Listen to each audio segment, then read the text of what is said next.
In 2018, a hospital security guard named Michael worked the night shift in a small town in the United States.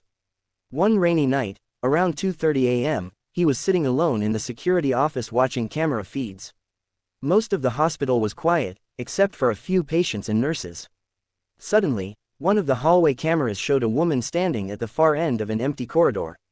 She was wearing a white hospital gown and staring directly at the camera. Michael assumed she was a patient who had wandered out of her room. He radioed a nurse and asked her to check the hallway. A minute later, the nurse replied nervously, "There's nobody here." Confused, Michael looked back at the monitor. The woman was still there. He zoomed in on the camera. The image became blurry, but he could clearly see the woman slowly raising her hand toward the camera. Then the screen went black.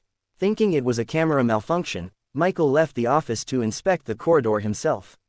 When he arrived, the hallway was completely empty. As he turned around to leave, one of the patient room phones at the end of the hall began ringing. Michael answered it. A faint female voice whispered, "Why did you come?" The line immediately disconnected. Shaken, he returned to the security office and reviewed the recordings.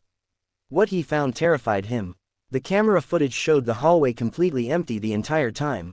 There was no woman, no movement, nothing. Yet Michael clearly remembered watching her on the monitor for several minutes. The next day he asked older staff members about the incident.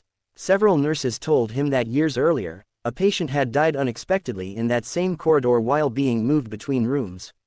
Many night shift workers had reported seeing a woman in a hospital gown near the cameras, but no recording had ever captured her. Michael finished his shift but refused to work nights again.